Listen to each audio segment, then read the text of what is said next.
नमस्कार दोस्तों, स्वागत है आपका गुरु ज्ञान भक्तावल चैनल में। आज मैं आपको बताऊं कि उल्लू तंत्र से हमें क्या क्या लाभ हो सकता है और क्या क्या ये साधना कैसी होती है, इस साधना को करना चाहिए या नहीं करना चाहिए। मैं आज इस वीडियो में आपको पूरी डिटेल में बताऊंगा। सबसे पहले मैं आपको बता दूं, उल्लू साधना जो होती है ये तामसिक साधना होती है, एक उग्र साधना है। ये भी एक उग्र साधनाओं में से एक है। तो उग्र साधना आपको करनी चाहिए या नहीं करनी चाहिए? देखो, मेरे हिसाब से तो आपको ये उग्र साधना करनी नहीं चाहिए जिससे आपको या आपके परिवार को कोई खतरा हो या फिर किसी को भी कोई परेशानी हो। ये साधना आपको नहीं करनी चाहिए। इस उल्लू साधना में हमें क्या क्या लाभ हो सकता है, हम क्या क्या कार्य कर सकते हैं। उल्लू साधना से हम किसी बच्चे को झाड़ा लगा सकते हैं। जैसे किसी बच्चे को नजर बहुत लगती है, उसको झपटे बहुत होते हैं, रोग धोग लग जाते हैं उन्हें, तो उनके काम में आती है उल्लू की क्रिया। उल्लू की क्रिया से और भी, जैसे व्यक्ति के घर में तंत्र क्रिया हो जाती है, उसको कील भी सकते हैं। किसी का कारोबार ना चल रहा हो उसको भी कील सकते हैं, कि कोई भी बुरी शक्ति उसके घर में प्रवेश ना कर सके, उसका कारोबार ना बांध सके। इन चीजों में भी काम आती है। वशीकरण के भी काम आती है। किसी को कोई समस्या है, कोई मतलब कि जॉब में प्रमोशन नहीं हो रहा, ये ज्यादातर जो उल्लू की क्रिया है ना, झपटे में, तंत्र क्रियाओं में। तंत्र क्रिया कैसी कैसी तंत्र क्रिया, जैसे मान लीजिए किसी के घर पे क्रियाएं होती हैं, कोई बार बार भगत तंत्र क्रिया कर देता है। ये ज्यादातर उल्टे कामों में भी काम आती है। किसी के घर पे कलेश लगाना है, किसी के घर में कलेश जो कि ऐसा लगाना है जो कि शांत ना हो, किसी के घर में बीमारी घुसेड़नी है, ये गलत क्रियाओं के ज्यादा काम में लेते हैं भगत लोग, जो लेते हैं इन्हें। अच्छे काम तो बस दो चार चीजें होती हैं, जैसे कि आपने किसी बच्चे पर झाड़ा लगा दिया, आपने किसी तंत्र क्रिया को काट दिया, या फिर आपने किसी भी भगत को, ठीक है, किसी भगत के द्वारा आपने वशीकरण करवाया, उस काम आती है। ये वशीकरण जो करते हैं, उल्लू की क्रिया से वशीकरण होते हैं, इन्हों को जल्दी से काट नहीं होता है। तो मेरे हिसाब से तो ये उल्लू की क्रिया किसी को करनी नहीं चाहिए, क्योंकि देखो आजकल सात्विक साधना इतनी है, सात्विक साधना करो, कोई भी परेशानी नहीं होती। सात्विक साधना में यह आपको कोई नुकसान भी नहीं होता, आपके परिवार में भी कोई नुकसान नहीं होता। ये उल्लू तंत्र की साधना में, इसमें अलग अलग पड़ाव होते हैं, ठीक है। उल्लू को सामने रखा जाता है जिस टाइम ये क्रिया की जाती है। उल्लू को सामने रखा जाता है, पैर से शुरू होता है कि पैर से क्या क्या होता है। उल्लू खुद बताता है इन चीजों के बारे में कि मेरे पैर के नाखून से क्या होगा, पंजों से क्या होगा, मेरे थाई से क्या होगा, मेरे पेट से क्या होगा, मेरे हाथों से क्या होगा, मेरी छाती के उससे क्या होगा, मेरे गले के उससे क्या होगा। इसके बाद भी बहुत सारी चीजें होती है जो उल्लू हर चीज बताता है। लेकिन इसमें अगर एक भी चूक हुई, कहीं भी कोई गलती हुई, तो अपनी जान से हाथ धो बैठता है भगत और तांत्रिक। बहुत ही खतरनाक साधना है ये। उल्लू खुद, उल्लू एक इतना बड़ा आकार ले लेता है, अगर गलती हो जाए किसी भगत से, तांत्रिक से इस साधना में, तो उल्लू एक, मतलब कि बहुत बड़ा, इंसान के 10-20 गुना इतना बड़ा आकार ले लेता है एक छोटा सा उल्लू ही, ठीक है ना। तो इससे बहुत ज्यादा हानि हो सकती है आपको भी और आपके परिवार को भी।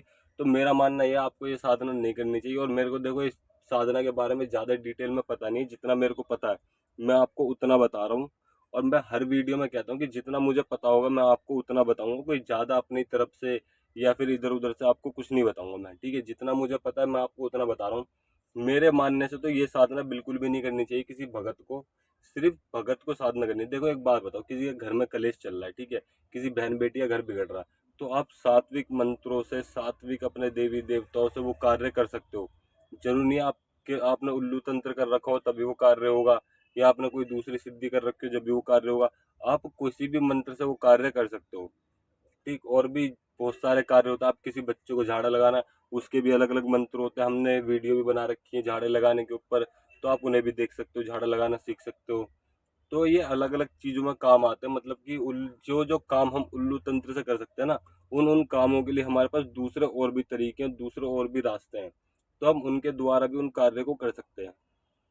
तो मेरा मानना तो यही है कि आप उल्लू तंत्र छोड़ के, कोई भी तामसिक साधना या उग्र साधना छोड़ के अपने सात्विक साधना कीजिए, ताकि आपको लाभ भी हो, आप दूसरों का जग कल्याण भी कर सको।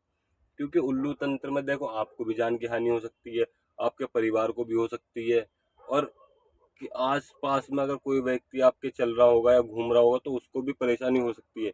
या कई बार ऐसा होता है, कोई भगत सेवा साधना करने जाते हैं बाहर, और ये, और एक चीज और, ये उल्लू साधना कभी घर पे नहीं की जाती है, वीरान जंगलों में की जाती है। तो मान लीजिए आप कहीं साधना करने गए हो, आप किसी व्यक्ति को अपने साथ लेके गए हो, तो उसको भी जान का खतरा हो सकता है। इसलिए कभी भी इस साधना को ना करें, ना किसी भगत के द्वारा। अगर किसी भगत ने इस साधना को कर रखा है ना, ठीक है, मैं आपको बता रहा हूँ, अगर किसी भगत ने इस साधना को कर रखा है, तो आप सिर्फ उनसे मंत्र लेके उनको सिद्ध करो, उल्लू तंत्र मत करो। इस चीज का आप अवश्य ध्यान रखिए। उल्लू तंत्र से बढ़िया उनके मंत्र सिद्ध कर लो नॉर्मली। उल्लू साधना कभी भी मत करना, वरना आपको भी बहुत परेशानी हो सकती है, आपके घर में भी बहुत परेशानियां हो सकती हैं और भी बहुत तरीके की परेशानियां हो सकती हैं। तो इस चीज का आपको अवश्य ध्यान रखना चाहिए। हमेशा साधना वो करो जो कि आपका भी भला हो, साथ में आपके घर वाले भी आपसे दुखी ना हो, आपके घर वालों पे भी कोई परेशानी ना हो, आपके ऊपर भी कोई परेशानी ना आए, और आप दूसरों को भी भला करते रहो, उनके ऊपर भी कोई परेशानी ना आए। इस चीज का आप ध्यान रखते हुए सेवा साधना करना चाहते हो तो वो सिर्फ सात्विक साधना है। आप सात्विक साधना करो, आपको कोई भी परेशानी नहीं होगी, बिल्कुल आराम से वो साधना पूरी हो जाएगी और कोई भी परेशानी नहीं होगी। अगर बीच में छूट भी जाती तब भी आप उसकी गलती मान सकते हो, लेकिन अगर ये साधना छूटी तो आप गलती नहीं मान सकते इन साधनाओं में।